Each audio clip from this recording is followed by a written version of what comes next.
Good evening, one and all. Good evening. Good evening.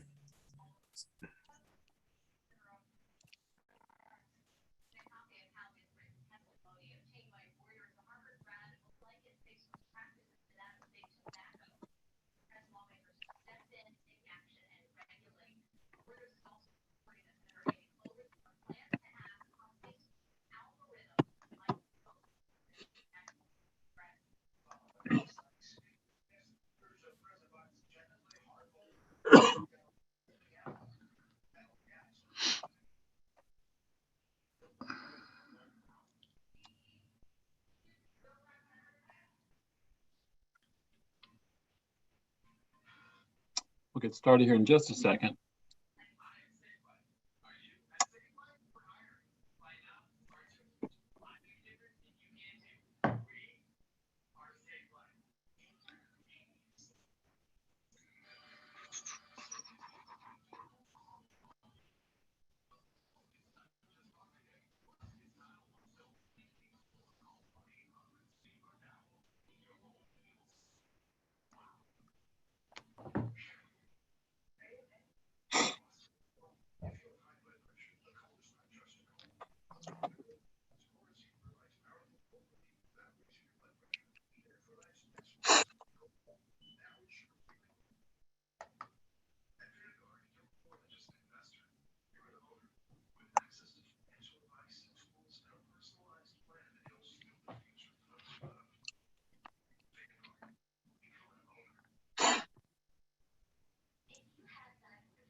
What's up, y'all?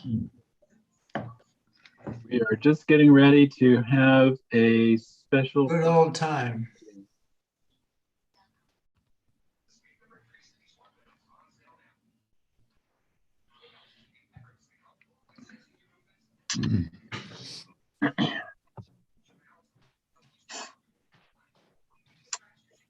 I'm working between two computers, so forgive me for a little bit of delay here.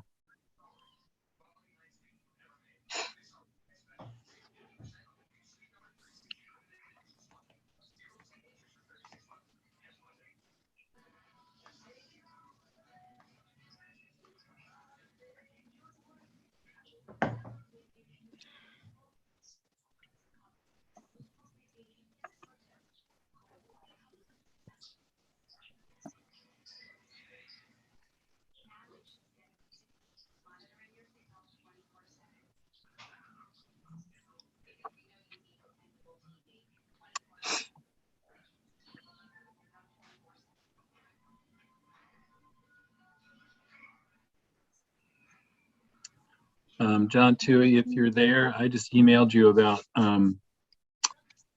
committee reports for the two items that are on our agenda.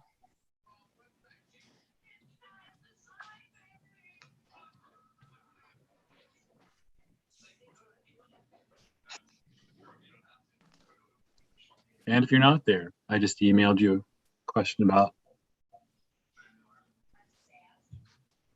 committee reports for the two items on our agenda.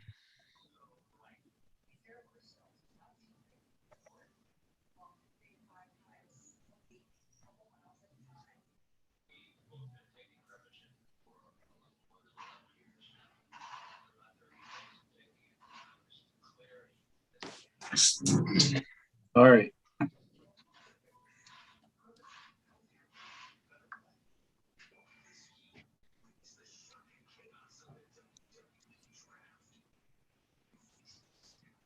Waiting for one last thing to open here.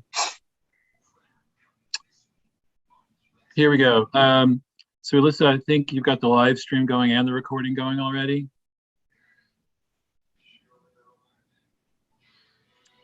Is that correct?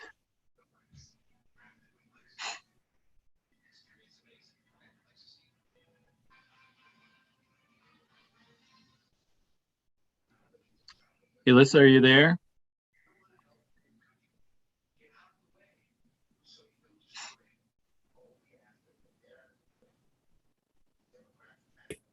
So it's actually Maribel.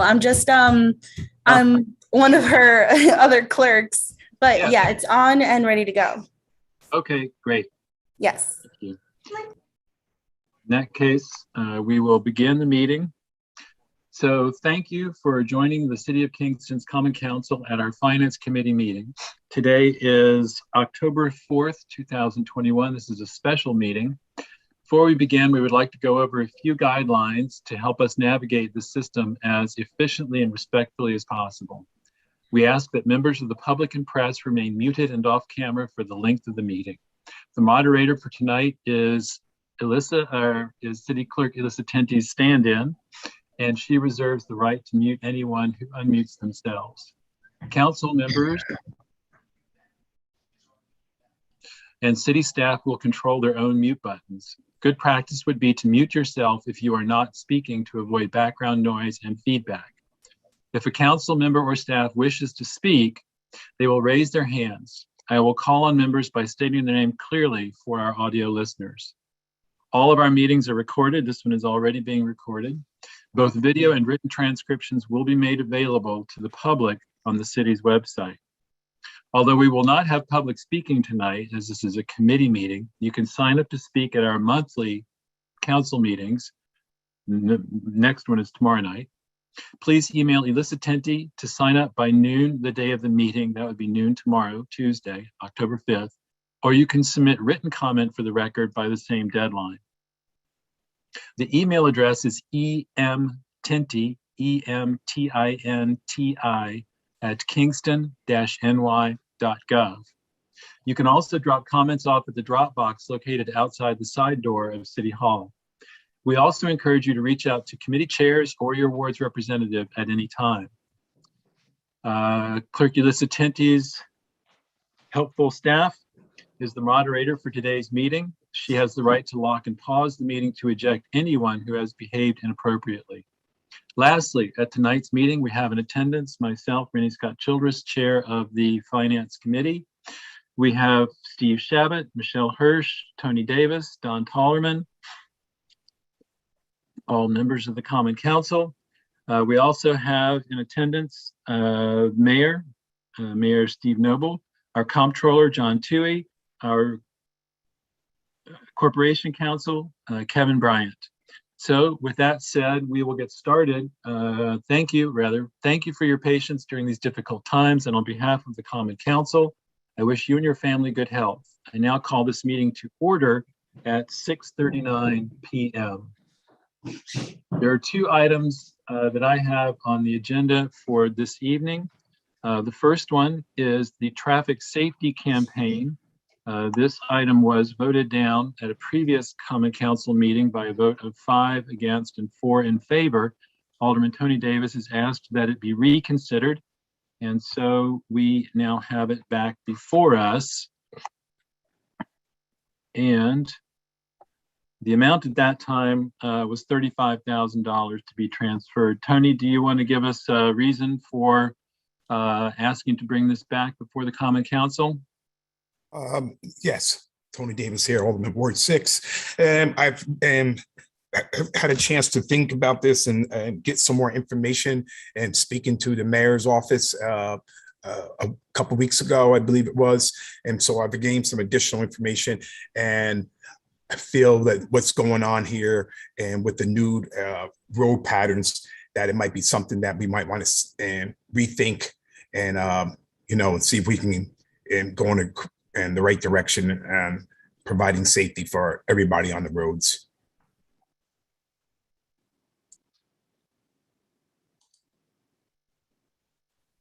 Thank you for that. Then I suppose the next thing to do would be to have a motion to reconsider, and then a second so we can discuss. I have a motion to reconsider from Tony Davis, the second from Steve Shabbat.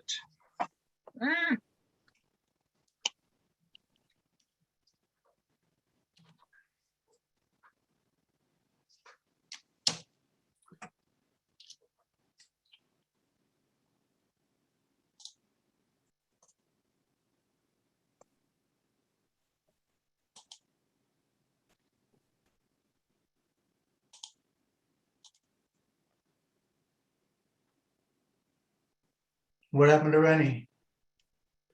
I'm trying to there was no committee report provided with this, so I'm trying to work with my old computer and my new computer. And we're basically there. All right, so then the question on the table is whether to reconsider the traffic safety campaign. The amount that we had discussed at that time when it went up for a vote was $35,000. We had also heard some other possible amounts. So we may want to consider amending this depending on the level of program we believe we need to have.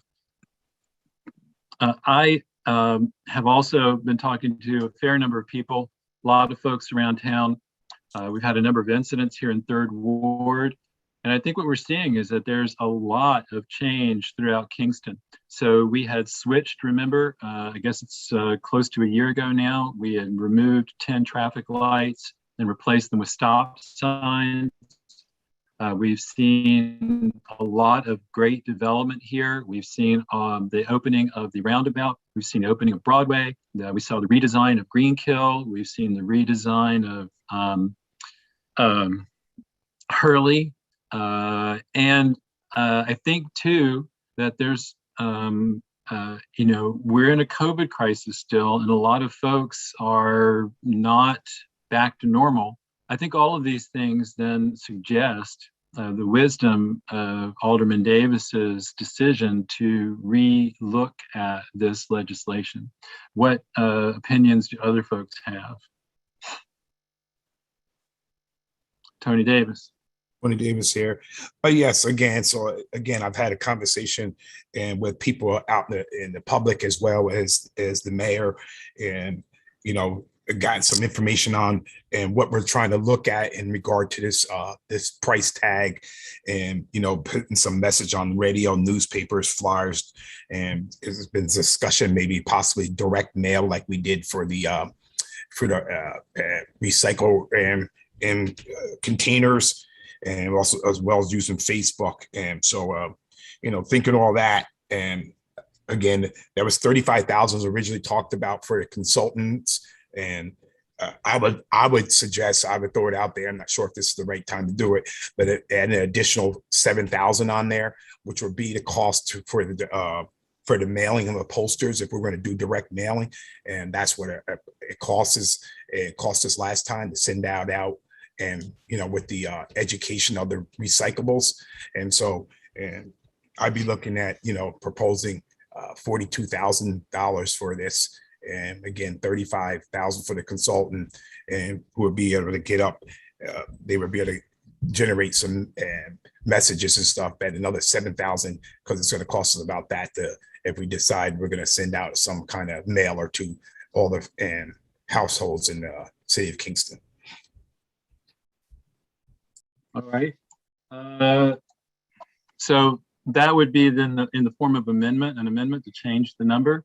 I think, I'm sorry, I didn't see who had their hands up first. We'll go Michelle Hirsch, Steve Shabbat, Don Tollerman. Hi, it's Alderwoman Michelle Hirsch. If we're going to be, it's my opinion that if we're going to be doing radio spots, that we're going to have to allocate a lot more money. Radio buys are fairly expensive. I'm not saying not do it. I'm saying that we would actually need to spend a lot more money. And I know that Alderman Tellerman said this as well back when we first voted things down, that to do things correctly, we actually have to spend more money. So I want to make sure that we are hitting the Tri-County area. We're getting radio spots that are going to hit, from Dutchess over, from Rockland up, Orange County up, so what is that going to look like? Make sure we're getting everybody, not just the people that live here, but people that are traveling here. Thank you. Okay, I think that might go along with Tony Davis's suggestion, and if I heard you correctly, to add more money to cover the actual cost. Yeah, but I mean, Don can probably speak to this more as well, but radio ads are not to buy them. They're not cheap. So. Yes. Steve Shabbat, then Don Tollerman. Yeah, thanks. I voted for this last time. And one of the reasons I voted for it is, I think it might go, a long way towards alleviating liability if we've, shown that we're interested in promoting safety here. To be honest, I'm not quite sure, who's going to pay attention to these things. I really have a feeling we're going to be preaching to the choir. I think people that are really concerned about traffic safety and things like that are already on board with it. People who are not, are probably not going to pay attention to that. But that being said, I still think this is a good idea for the city to promote safety. And as I said, the big reason I voted for it last time was because of, possible liability issues. So, I mean, I'm good with the 35. I mean, I really don't want to go a whole lot higher than that.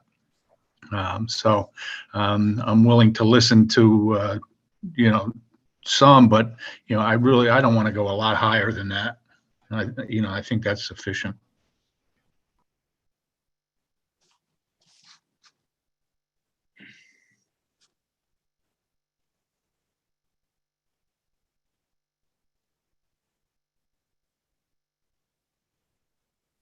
Don Tollerman? Hi, Ren. First, I want to know what flavor your pen is, Rennie. Chicken sausage. Right.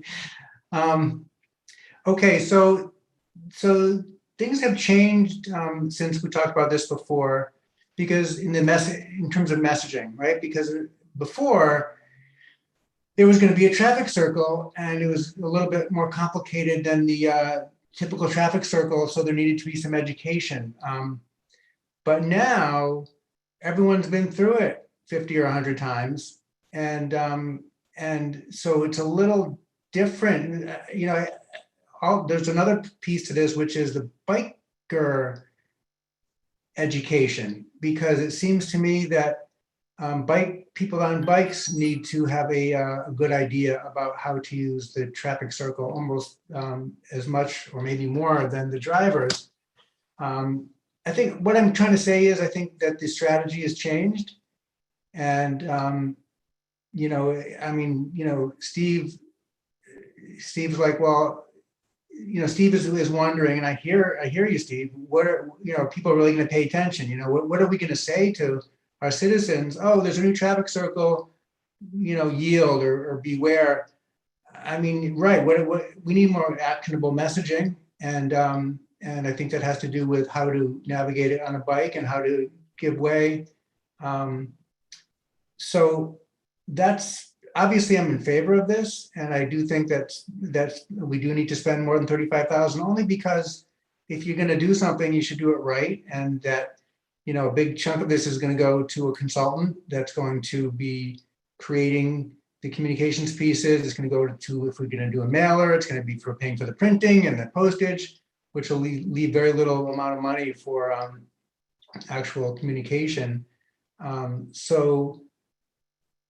What to get to the point, I would suggest that we are looking at more of a $50,000 or $60,000 number that we should be, and that we should pay some of us, or we need to see from whoever we hire to, if we decide to go ahead with this, and if we hire a consultant, that the messaging really matters here. It's something that we should really pay attention to. It's not just there's a new traffic circle. Be smart, be aware. It's more than that now. It's I'm not sure what the messaging is, but I'd like to know. Tony Davis? Muted.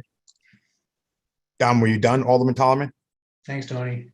Okay. I just wanted to add to that, and Alderman Tollerman was just suggesting. Over the weekend, I got to speak to and had a conversation with Tom Polk, and many people in the community know, and that Tom's, works for the Y, to coordinate with the Y and a bike safety advisor over there. So he stated to me that him and other people at the Y would be willing to get out and educate bike,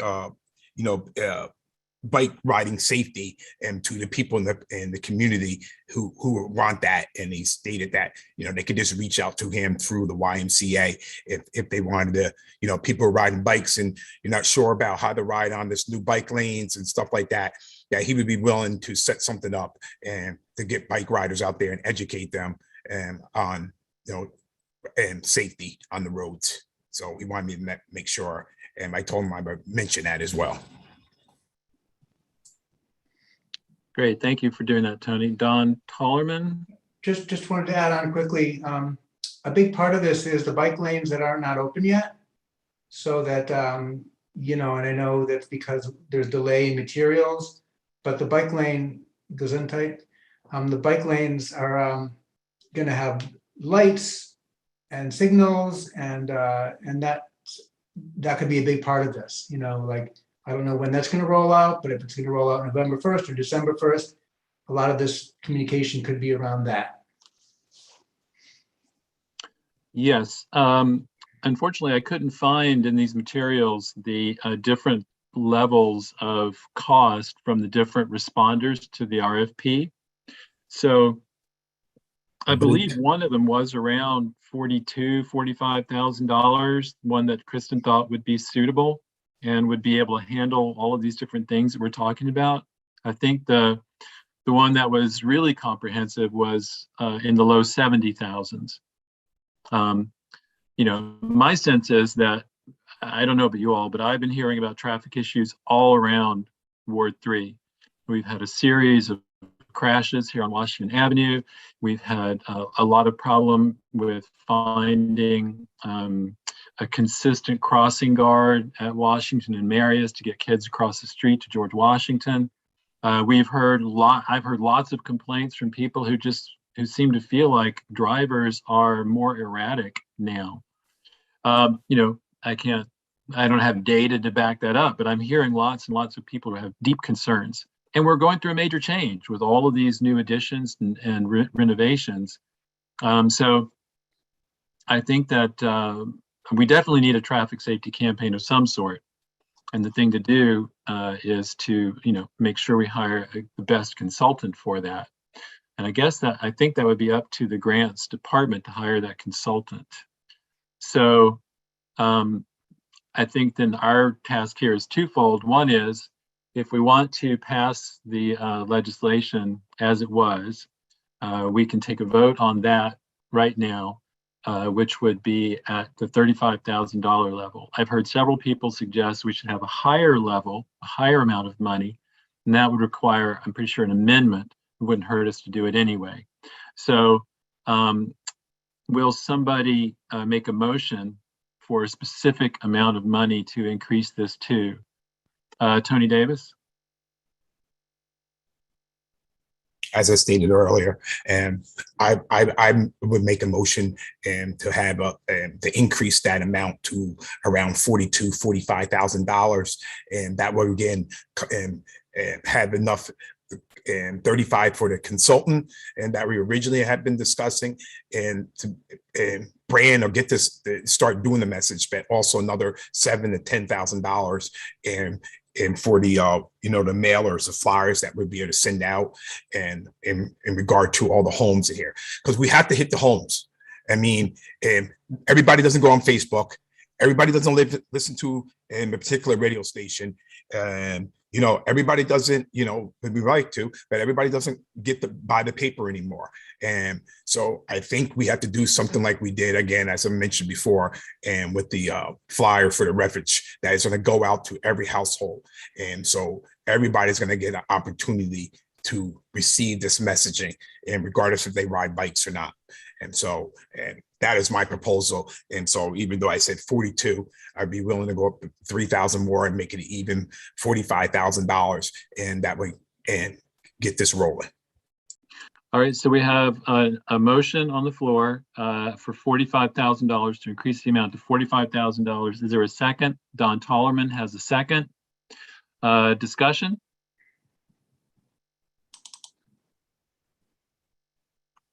Don Tollerman? Are we going to add any amendments, Rennie? You know, This is an amendment. Okay, just the added money. I'd like to add that the consultant either brief us. I mean, obviously, we can ask the questions about the messaging, but if they can just brief the council on the proposed messaging, so we can weigh in on that, have a at least suggestion. Okay, well, that would be an informal thing. I don't know that Okay, we need to make that into an amendment. I can't imagine that a consultant would be averse to doing that. Any more discussion then on putting the amount at $45,000?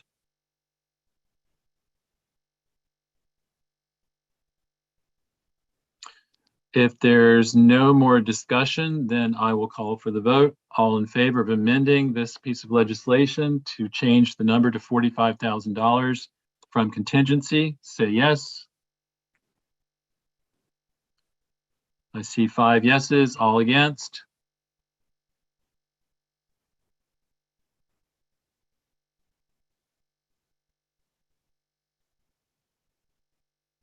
John Toohey is in favor or against or both? Yes, John. Just a question, Rennie. Yeah. Which lines is the money going into? I know we had $35,000 in the consultant. Where would the remainder of the funds go? I'd heard about possibly into materials and supplies or something like that to cover non-consulting costs. My understanding is that would come through the consultant. Is that not correct? that's right. Okay, so I still have the same numbers, John. So it would come from contingency A1 1990.14.5405 and go to grants management consultant at A1 6990-11.5411. It's going to be a little bit different, Rennie. What's the total that we're looking at? 45,000. Okay, it'll go to the same account, 6990.14.5411, grants management consultant. I'll email you this committee report. It'll come from fund balance, which would be A1 9999.19.5901. Okay, if you're going to email me the report, then I won't bother with this one anymore. Very good. Okay. So is there any more discussion then on this piece of legislation from the committee members? This is from the committee members.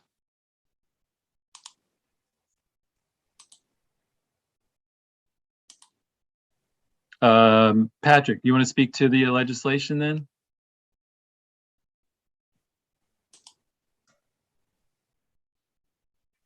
There you go. No, I'm good. Thank you. Okay. All right. Then the item before us, the committee report reads, the Common Council authorizes the sum of $35,000 be transferred into the grants management account for a consultant for traffic safety campaign as follows. And it's from the numbers that John gave us and to the grants management consultant line, and the estimated financial impact is $45,000. All in favor?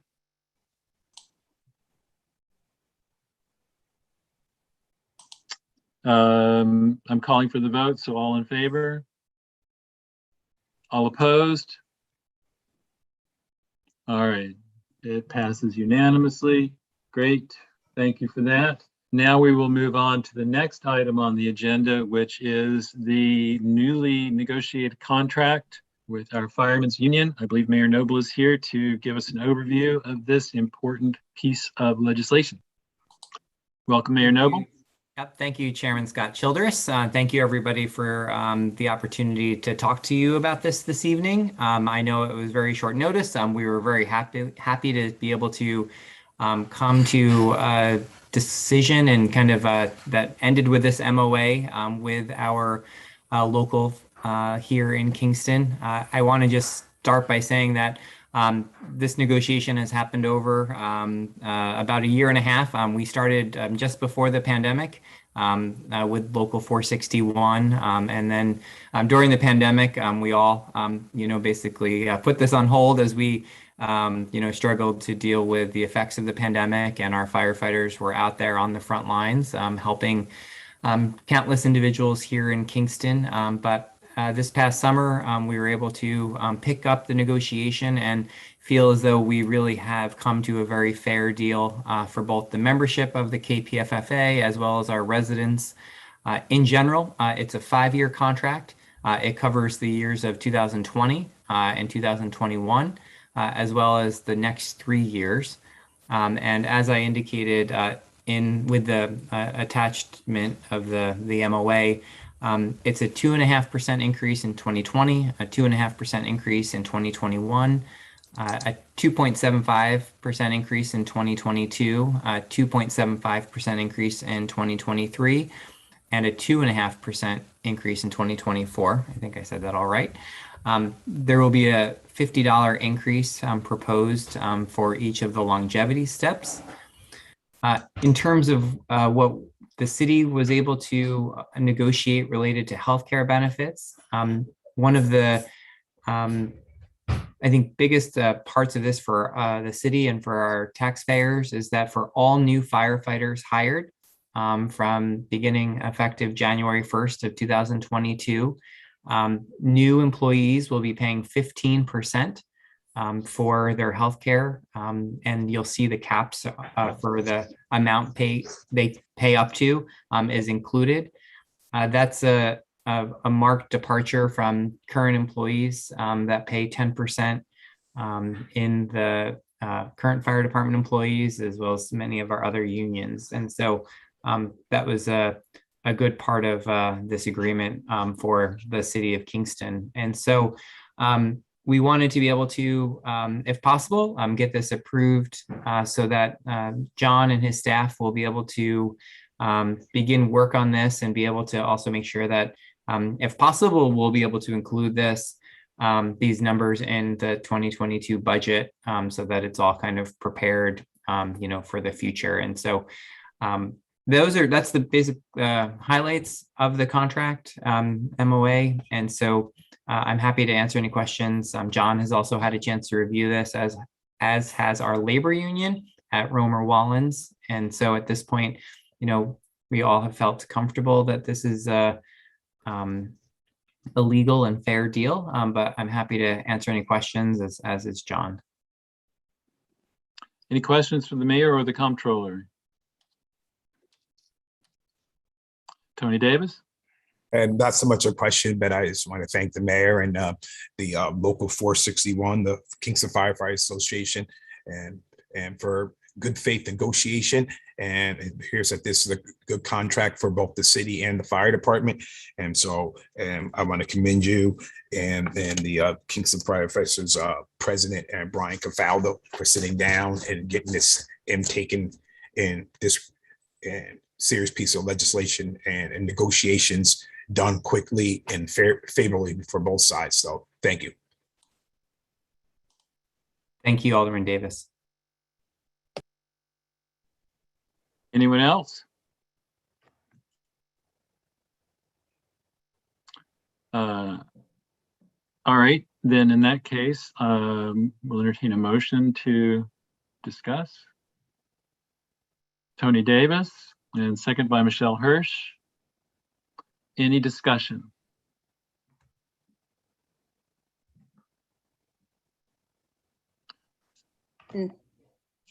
Yes, Michelle Hirsch. Yeah, I just want to say that I'm in favor of this contract and thank the mayor as well for pulling this together in the union. And it's important that all of our employees are taken care of and we get everyone's contracts in order. Thank you. I would like to echo sentiments of my fellow alder folks here. Thank you, Mayor Noble, for working on this, and also to the police, to the Firemen's Union. I'm happy to see that it's a 5-year contract. I think that's really fair. I think that also provides an air of stability for our firefighters, and I stand in awe of what they do every day. I just am really amazed at the way that they heroically act day in, day out to keep our citizens safe and to protect us in all kinds of ways. So we appreciate that. If there is no other If there's no other discussion, then I'll entertain a motion. Well, I'm sorry, let me read you the, before we vote, let's read the report here. The committee report reads, approve the attached memorandum of agreement between the City of Kingston and the KPFFA covering the 5-year period, January 1, 2020 to December 31, 2024. Authorize the mayor to execute any and all documents related to the MOA and incorporating such changes into the city's collective bargaining agreement with the KPFFA. The estimated financial impact is $2.5 million. So we'll call for the vote. All in favor? It's unanimous. Anyone opposed?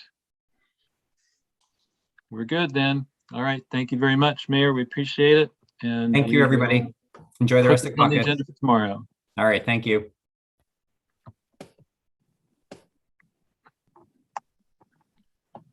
Are there any other items that we need to examine in this special? I thought there was only 2 items on this agenda. Yeah, but I mean, I've seen things flying around, so I just wanted to make sure there wasn't something else.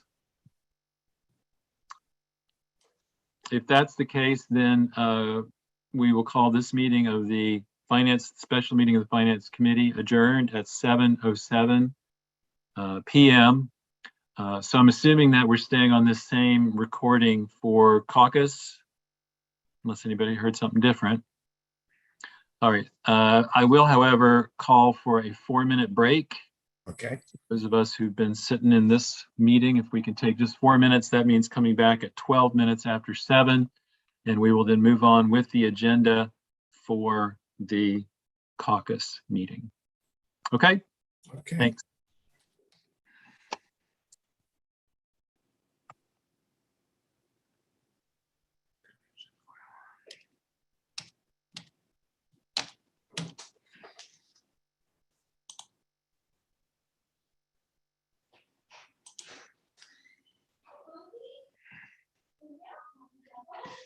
Goody, oh, you. Mute yourselves. Mute Yeah, yourselves. folks, you might want to Mute mute. yourselves.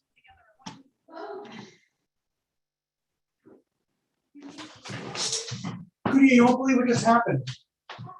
You're still not muted. There we go. All right. Thank you.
All right. Good evening, everyone.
All right, one more thing here.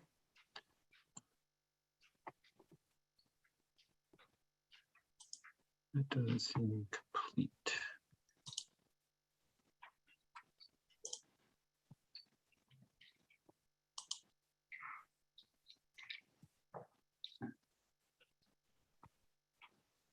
There we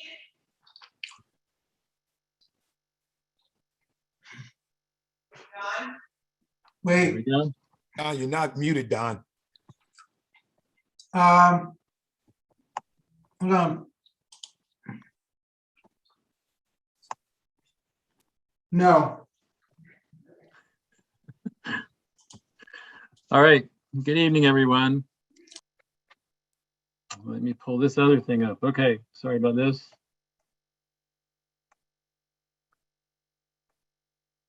All right, we're going to call caucus to order. So welcome back, everybody. Thank you for joining the City of Kingston's Common Council at our caucus meeting of the Democratic Party. And Patrick, today is October the 4th, 2021. Before we begin, I'd like to go over a few guidelines to help us navigate this system as efficiently and respectfully as possible. We ask that members of the public and press remain muted and off camera for the length of the meeting. The moderator for tonight is Elissa Tinty's office mate, and she reserves the right to mute anyone who unmutes themselves. Council members and staff will control their own mute buttons. Good practice would be to mute yourself if you are not speaking to avoid background noise and feedback. If a council member or staff wishes to speak, they will raise their hands. I will call on members by stating their name clearly for our audio listeners. All of our meetings are recorded. Both video and written transcriptions will be made available to the public on the city's website.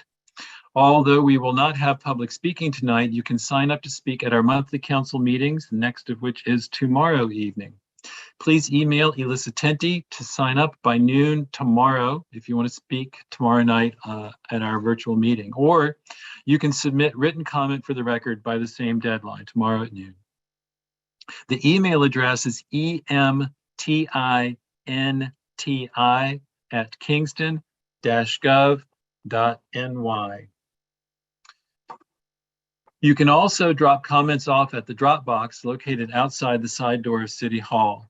We also encourage you to reach out to the committee chairs or your ward's representative at any time. Clerk Elissa Tinty, her associate, is the moderator for today's meeting.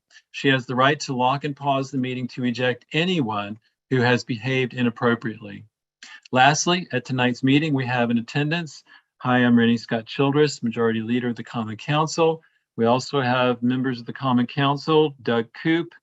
I just got a note saying that Jeffrey lost his email connection, so he will be trying to get back in here momentarily. We have Rita Worthington, Tony Davis. Where is Patrick? There's Patrick right in the middle, sorry. right in front of my face, Patrick, and I didn't see you. Patrick, we have Steve Shabbat and Michelle Hirsch. Also with us is John Toohey and Kevin Bryant, the city's Corporation Counsel. Last of all, we have Emily Flynn of the Live Well Kingston program.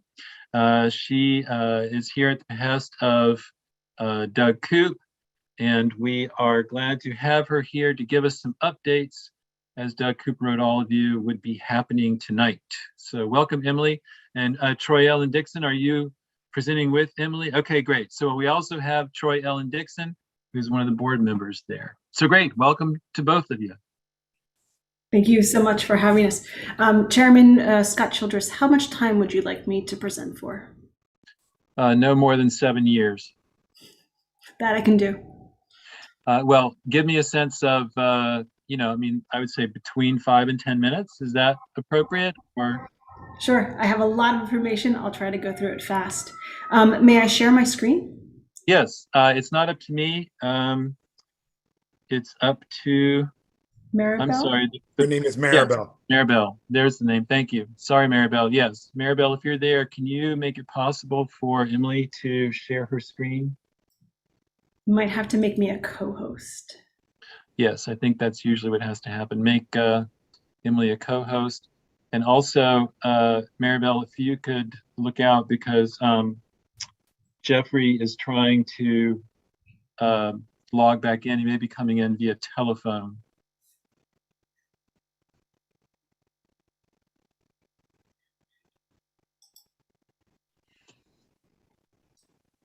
Maribel, are you there? I believe that Emily could share her screen. It's not really giving me the option, but it says one participant can share the screen at a time. I'm still not able to. Is it possible to make me a co-host? Do you see that option if you go hover over me? Let's see. Oh, yes. Awesome. It takes a village. There you go. I'm not sure if you got it. All right, we'll try it again. Thank you all. I should be sharing it now. Thank you, Rennie. Thanks for the thumbs up. Okay. Hi, everybody. I'm Emily Flynn. I'm the Director of Health and Wellness for the City of Kingston. I have a lot here, so I'm going to try to go through fast, but I'm going to say this at the beginning of the presentation. I love talking about this stuff. If there's anyone that has any questions, please follow up with me. I would love to go deeper into all of these topics. So I'll just jump right in. I'll try to go fast. So Live Well Kingston is a health commission for the city of Kingston, and we're trying to build a better Kingston for walking, biking, eating, and playing. Sometimes we say that we want the healthy choice to be the easy choice. This is our mission statement. Really, we try to work on a lot of policy, environment, and systems change, which I'll try to get into a little bit. And I want to briefly just note a little bit of a history. So before Live Well Kingston was a commission for the city of Kingston, it started at Cornell Cooperative Extension as Healthy Kingston for Kids. There was a 4-year Robert Wood Johnson Foundation grant that helped get it going. Around 2017, it became a commission for the city.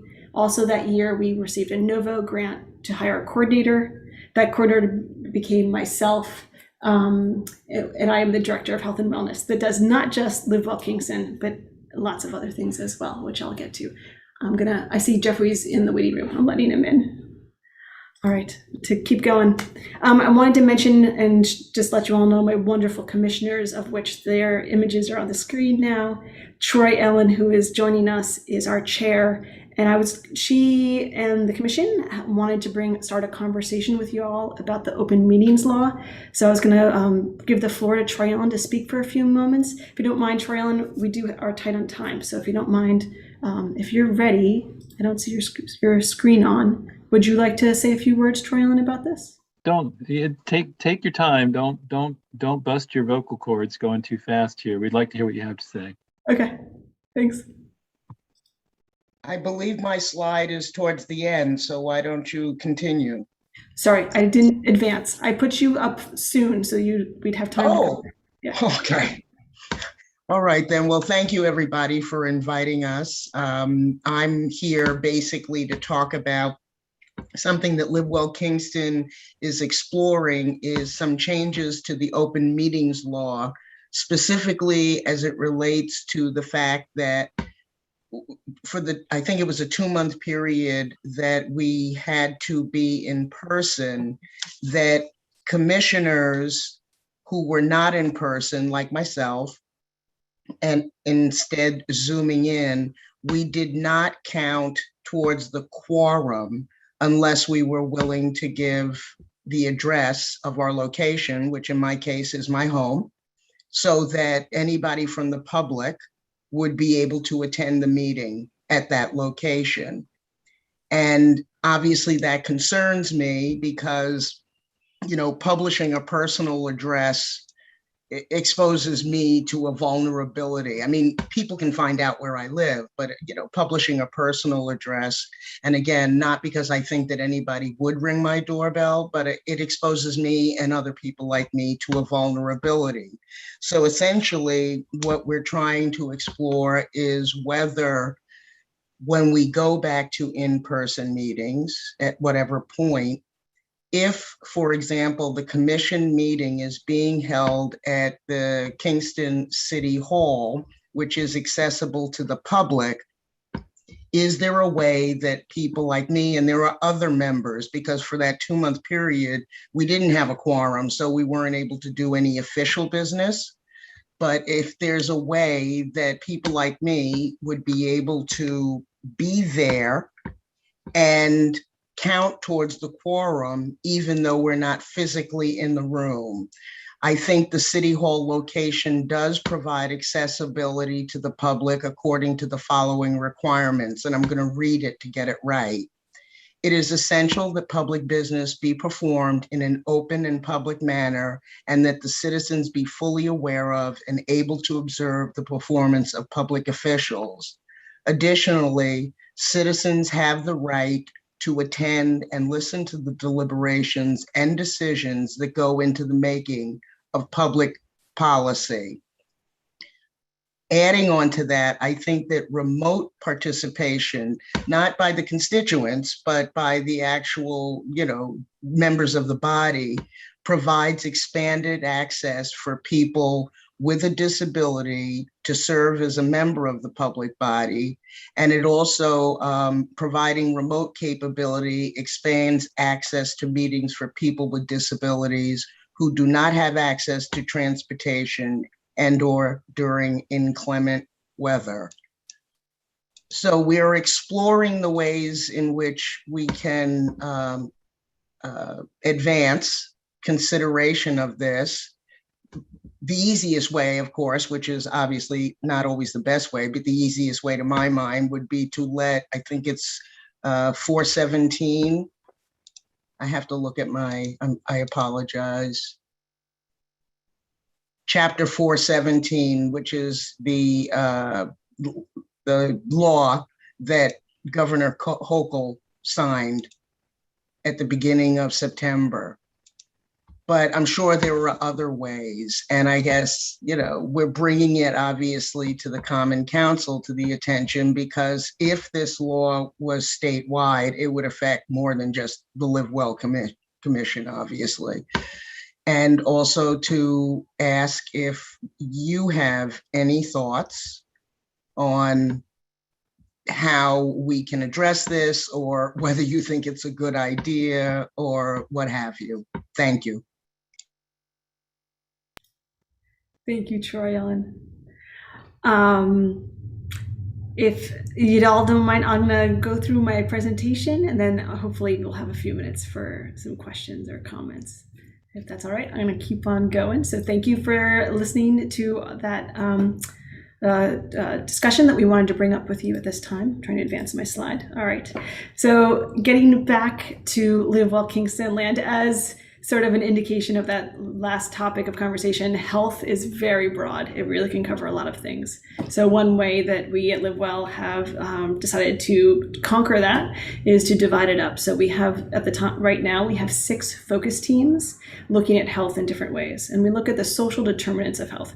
I think of that as access to resources and all of the things that lead to a quality, healthy life before you go to the doctor.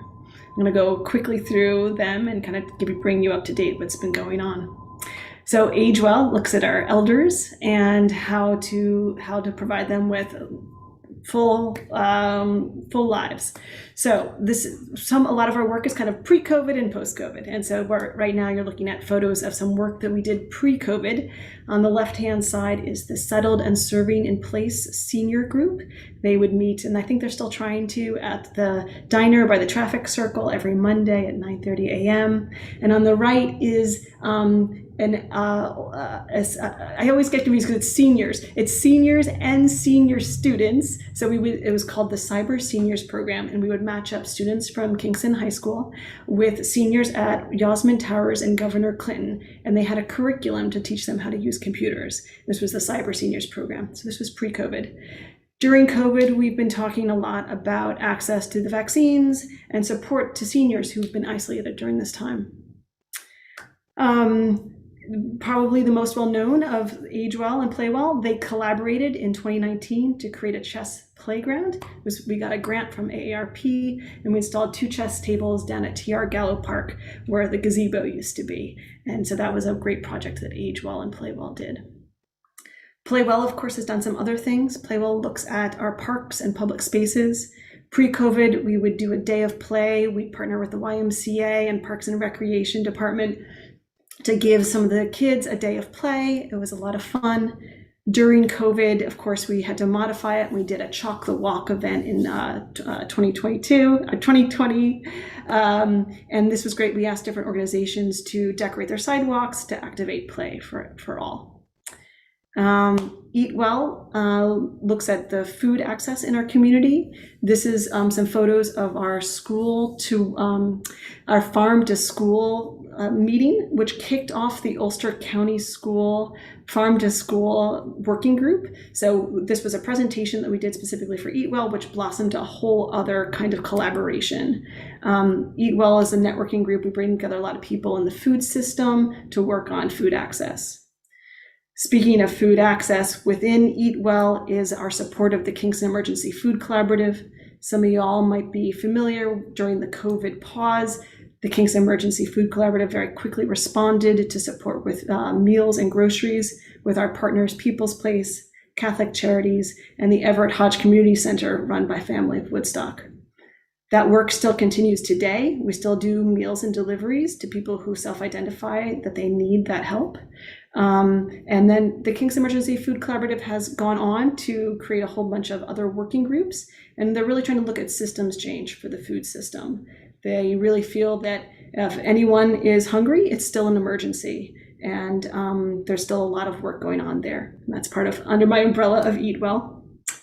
During COVID, a new focus team grew up, pun intended. It's called Grow Well. It looks at urban agriculture, community farm gardens, any kind of agriculture and growing in our city. This productive group has created a new Facebook group called Grow Well Kingston. We've been supporting the Barman and Rondat community gardens. The picture that you see is our garden stewards, Danielle and Sasha, who have painted the new fence at the Rondat Gardens. If anyone's gone down and seen that recently, it's really beautiful. They've brought some kids in that helped paint. There's some really great activities happening down there. There's so much going on. Oh, it's so hard to keep it slow. So there's more going on there. Sometime chat me up. I can tell you some other programs we're doing in Grow Well, but I'm going to move on. Heal Well, in the past, we tried to do themes, and one year we did trauma-informed care was our theme in 2019. During COVID, we've of course been talking about COVID response, trying to connect partners and trying to think about how to best support our community. This year we've been, this is a gong healing that we're going to be doing another one for the O Positive Festival, and we already did one. And in next year, we hope to do a parks and nature program in health centers. The goal that I see is that we would bring some of our Parks and Rec programs and brochures, the Green Line brochure, bring it into health centers, waiting rooms, possibly give them some posters of our parks and open spaces and trails, and try to create access to open space and nature and greenery in health centers. Moving on, Travel Well looks at our streetscapes It's mostly made up of 3 other organizations: the Complete Streets Advisory Council, which is also another commission of the City of Kingston, the Green Line, which is a network of trails, which I'll talk about more in a minute, and Bike Friendly Kingston. In the past, a lot of the work that we did was support some of Bike Friendly Kingston slow rides, the Kingston Women's Bicycle Festival. We've collected pedestrian and bicycle data at different locations. And we've supported the YMCA's bike programs with Tom Polk. These days, a lot of the travel well work is around specific city transportation projects, of which is the Pedestrian and Bicycle Master Plan, which I'll talk about more in a minute. I'd be remiss if I didn't take a moment to, just in case anyone out there didn't know about the Kingston Green Line, I want to remind you all that it is a vision of a network of trails in the city of Kingston. The map you're looking at is kind of that vision and that system. New things that have come into the city in the last year is the Empire State Trail, which is that dotted line that you see kind of going from the bottom left corner to the top right. And then all of these other trails that have come online in the last year or two. There's the one on Jansen Ave behind Burger King that goes all the way down to the Kingston Housing Authority. There's the new Brickyard Trail that goes all the way up into the town of Ulster. And hopefully you can see in this map that it's a whole network that we're trying to connect together. And there's still gaps in it, but a lot of those construction projects are just about to come online. We're very excited about that. There's more to say, but I'm going to move on.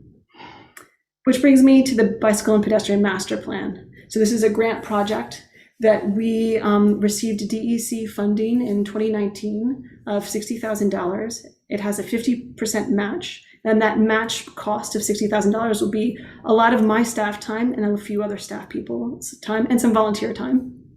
We are now in contract with Barton and LaJudas. And today was our kickoff for our pedestrian advisory, for our public advisory council committee.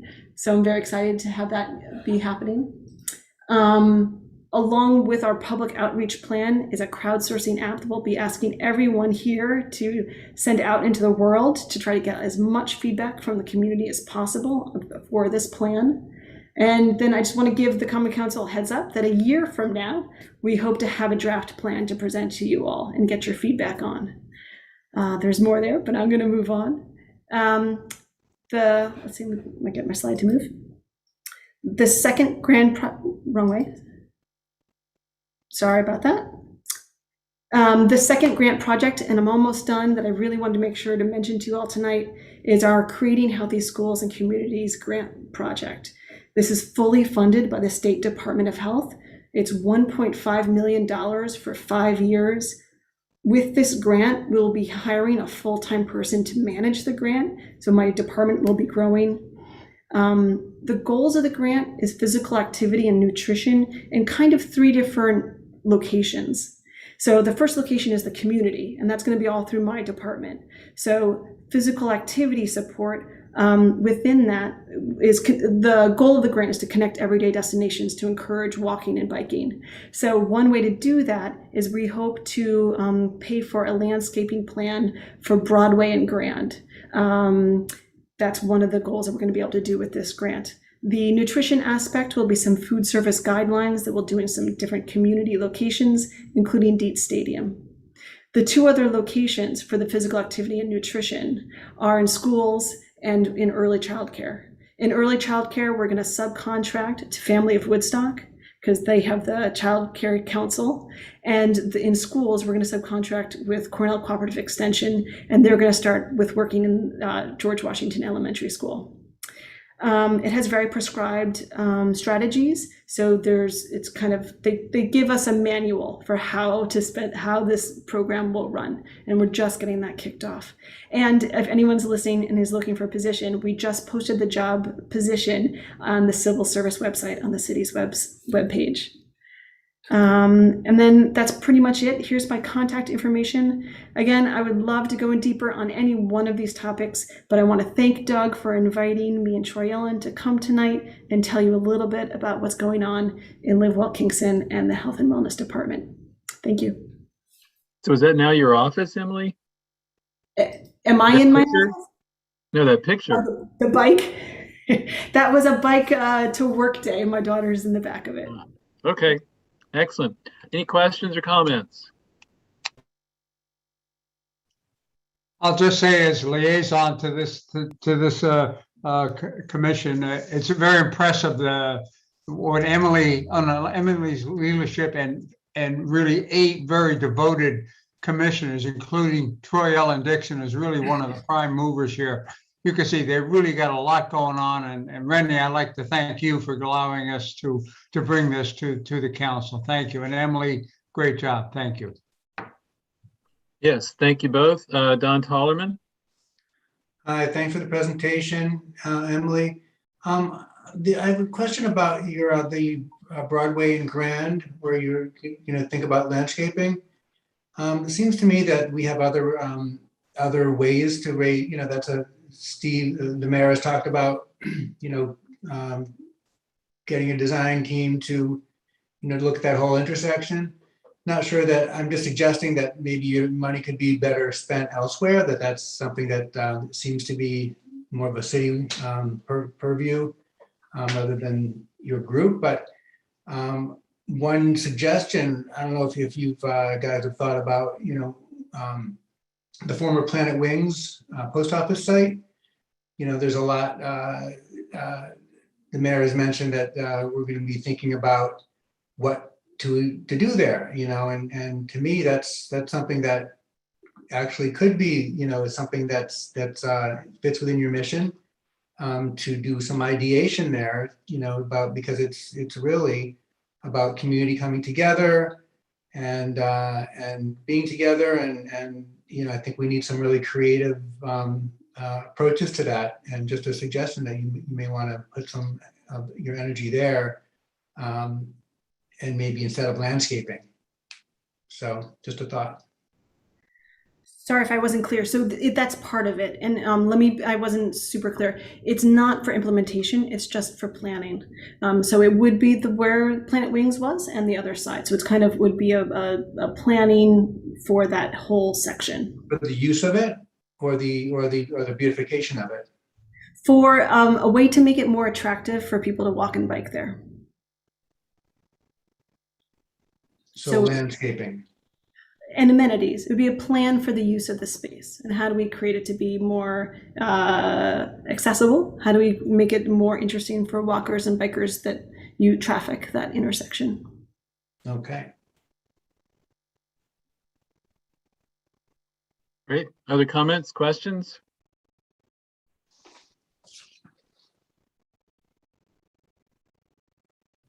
All right, hearing none then, I'll say thank you again, Emily and Troy Ellen. We appreciate the work that you all are putting into this. Troy Ellen, thank you in particular for volunteering your time to do this. I think it's amazing the number of things that you all have been able to proliferate, and we're all feeling much better just for hearing what you've told us tonight. So take care. Thank you for the invitation. You have a good evening. Good night. All right. So with that presentation, we will now move into the list of resolutions. So resolution 178 is a transfer in Corporation Counsel's office in the amount of $77,000 to balance accounts. Any questions, concerns, issues relating to this one? Everybody okay with this? All right, resolution 179 is a transfer in the comptroller's office in the amount of $35,000 to balance accounts. Any issues with that? Everybody okay? Resolution 180, authorizing the usage of $101,635,000 in fund balance in the general fund to pay down existing short-term debt. As John Toohey has pointed out to us in the Finance Committee, this will provide near-term tax relief, and it'll also aid in bringing the fund balance within our newly set targeted range that's now set by our city policy. Is everybody okay with that one? De facto tax reduction. Great. Resolution 181 is a transfer in Public Works from contingency in the amount of $4,318 to pay off a resignation retirement account. Everybody okay there? Resolution 182 is a transfer in the Department of Public Works in the amount of $23,000 of sewer fund monies to cover shortfalls. Any questions or concerns with that one? All right, resolution 184 is a transfer in the Parks and Recreation Department in the amount of $13,000 to balance the budget. Another internal one. Everybody okay there? Resolution 185, transfer in the wastewater treatment plant in the amount of $20,000 to cover the cost of a new fire alarm system and upgrade the existing alarm system. Everybody good with this one? Okay. Resolution 186, authorizing the implementation and funding in the first instance of the NYSERDA Clean Energy Communities Leadership Round Award and a 2021 budget transfer in the Midtown Neighborhood Center capital improvements line in the amount of $86,840 to advance the solar installation project, to put solar panels up there. Everybody okay with that one? All right. 187, transfer in the Corporation Council budget in the amount of $25,895 from fund balance to accommodate a planned transition period beginning November 1, 2020.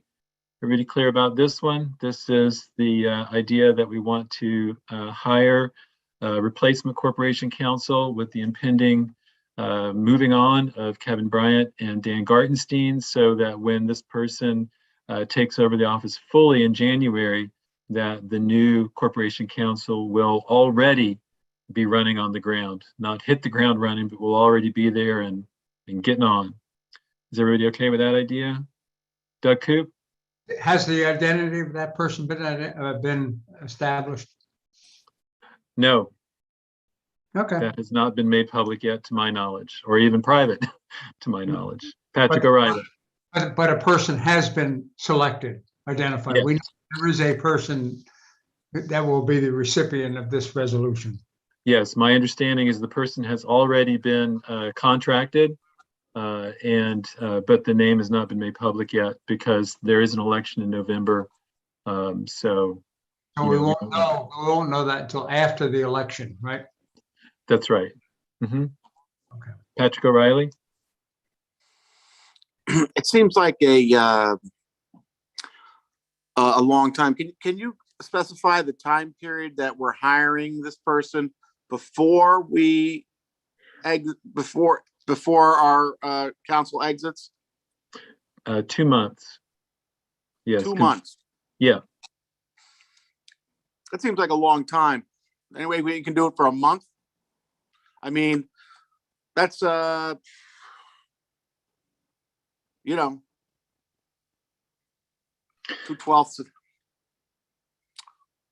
1/6 of a year.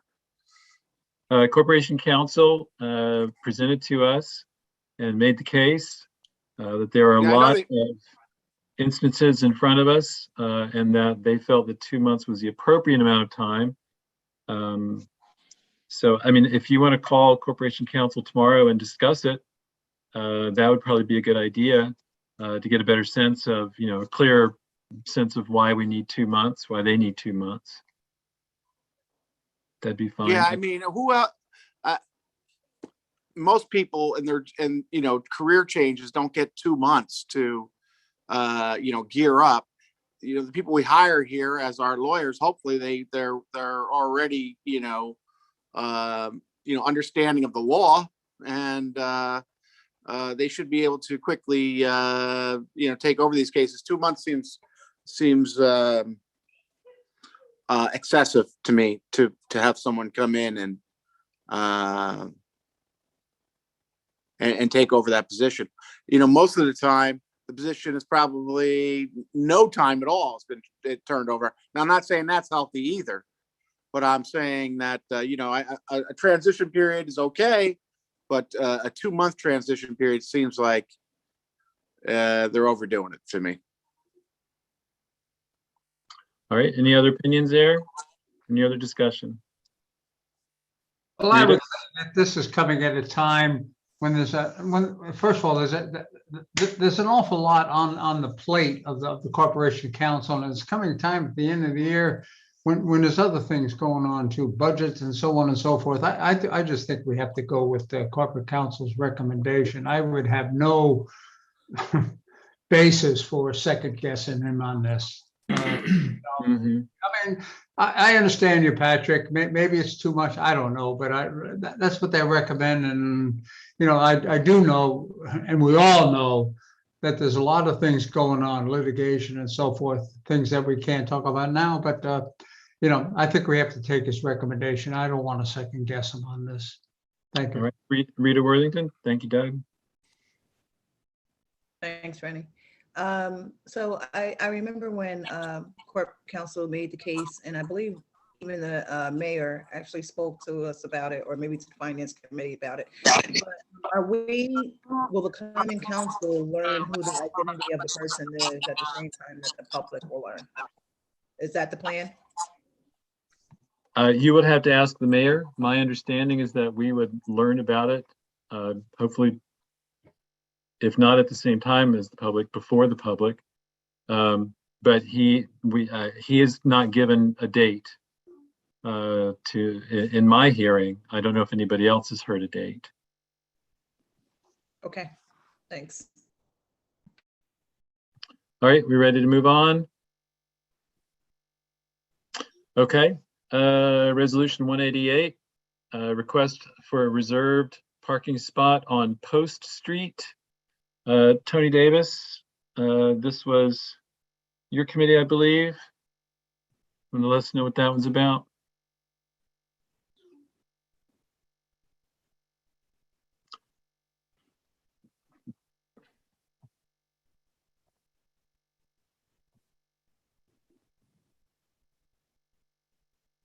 Why don't you come back to this? Tony is probably indisposed. No, I'm here. I believe I'm looking at my thing and I can't recall.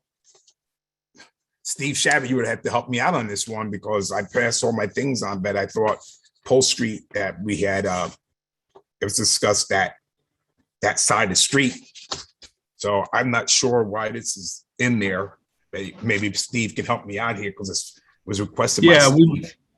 Yeah, very, very briefly, a property owner asked for a reserve spot for a business that was in the building. We voted on it. It was unanimously no, but still, because it went through committee, it is on our calendar as a negative. Thank you, negative Steve. Resolution. So thank you. Yes, yeah, that's correct. Yeah, so our committee really passed it and voted it down, but since it's a resolution, still has to go to the full council. Okay. And it was a recommendation of the city engineer, and that should not be done. Are you saying, Tony and Steve, that we voted it down? We did not. The committee, and then the committee, it was voted down in committee. I can't remember the exact vote, but still has to go to the full council. Yes. I recall. We did vote it down. Yes. Yeah, it was unanimous voting.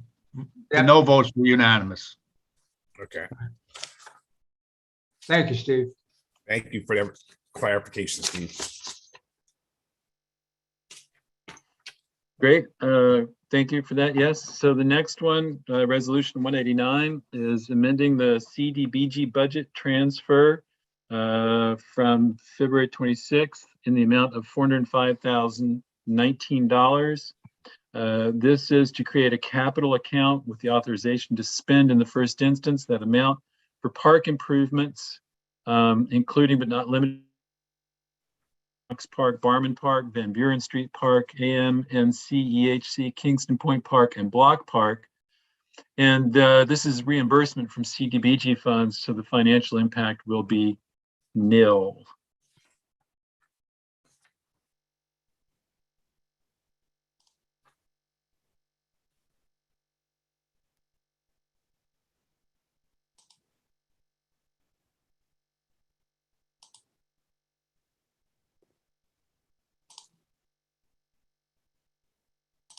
Am I frozen? Or is Rennie frozen? You guys hear me? I hear you. Oh, all right. I wasn't sure if I was frozen for something on my end or anything.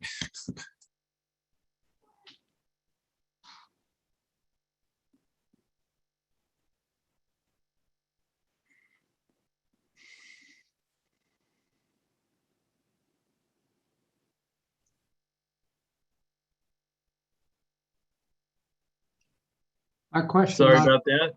You crapped out.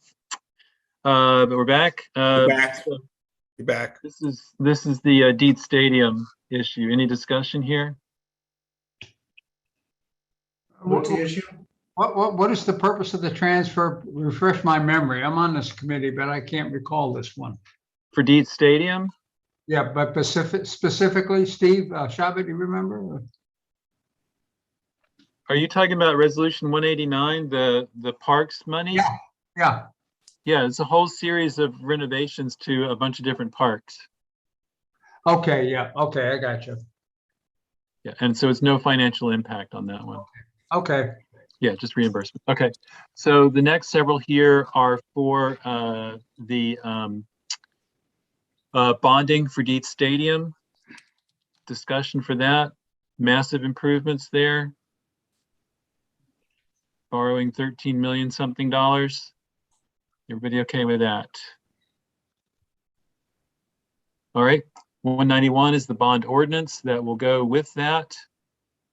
192 is a bond authorization of $550,000 to purchase a fire engine. The chief is very excited about this. Our soon to be or just former chief? Former chief, yeah. Former chief, all right. Mark Brown was very excited about this. This would complete basically the modernization of our fleet. It's also at a relative cut in the usual price. So that's why we're doing it now as opposed to doing it as part of the capital plan at the in the next budget. Everybody okay with that? I'm okay with it. Just a peripheral issue. It's former Chief Brown. Do we have any time horizon for when he will be replaced? I have not heard anything specific, no. Yeah. Okay. Great, and then 193 is the bond ordinance with that. Next, we have several handicap parking issues.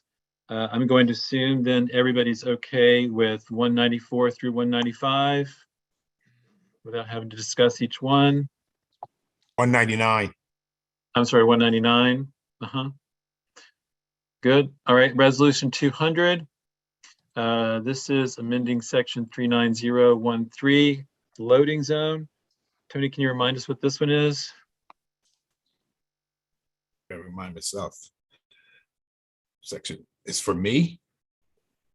Wasn't this a loading zone? Wouldn't that be public safety? This the one on Wall Street? Correct. I'm assuming then, yes, loading zone. This is the one that we had to bring back, I believe, right? There was some technicality with the actual meter. And so, and I spoke to Ed Norman, superintendent DPW, along with Doug's and legwork, and we were able to correct this old resolution that went through. But when DPW went to and put this loading zone, they realized that there was a error on the meter, and so therefore it had to come back to committee and to be done out again. So it's just a correction of something that we've already passed and a couple months ago. Okay. Great. Is everybody okay with that one? Good. All right. Resolution 201, a memorializing resolution proclaiming November 26th as Sojourner Truth Day. Everybody okay with this one? What committee did this come out of? Laws and Rules? Yes. All right. Okay. Must have missed that meeting. Okay. Nope. No problem at all. There was a question about some of the language, and the students who wrote it revised it very nicely. So we were quite happy with the outcome there. It came from students? Yes. Students at Kingston High School. Oh, okay. Okay. They wrote the resolution and they wanted it to be, kind of an expression of the whole city. So They wanted to go through the Common Council and the mayor so that it would have a greater sense of everyone in the city participating in making this happen. That's great. Was it spearheaded by a certain teacher or something like that? Do you recall? Susan Harris at the YMCA Farm Project worked with the students, but it was the students who wanted to do it and who wrote the resolution and who brought it to us and described it for us and the reason for it. Okay, thank you. All right, 202. This is to request the Common Council to declare the Common Council as lead agency in the seeker review of the wastewater treatment plant outfall modification project. This is kind of pro forma here. Any comments? Everybody okay with this one? And going along with that, resolution 203 is rendering a determination of negative declaration of environmental significance there. Everyone okay with that? Okay. 204, authorization to utilize the full Dietz Stadium Capital Reserve. This goes back to the improvements there at Dietz Stadium. Everybody okay with that? All right. How much is in that capital reserve? Anybody remember? Couple thousand. How many? Couple thousand. Couple thousand. Yep. Not much. Yeah. Okay. I can give you the exact number here. No, that's all right. I know the magnitude. That's all that matters. Okay.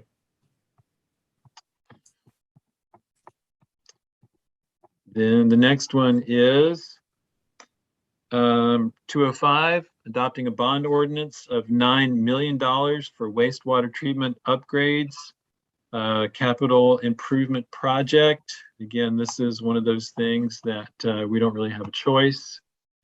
This is in order to keep all of our proper paperwork in order, as well as to provide the best services possible. So any questions related to that or 206, which is the bond ordinance that accompanies it? Everybody okay with these then? If that's the case, nobody has anything else to say. Oh, I would remind everyone too, I hope you got the invitation. The firefighters union is sponsoring their annual dinner on October 23rd. It's always a grand night to be out with our firefighters, and they'll have something special to celebrate with the new contract. So I encourage everybody to take part, to let other folks know so we can get a good crowd over there. All right, anything else? Any announcements? Anything else anybody wants to bring up before we skedaddle? I'll move. All right, I will consider us adjourned then. Take care, everyone. We'll see you all tomorrow night, 7:30. Same Good little night. square, same little screen. Hey, thank you. See you tomorrow. Good night, everyone. Night all.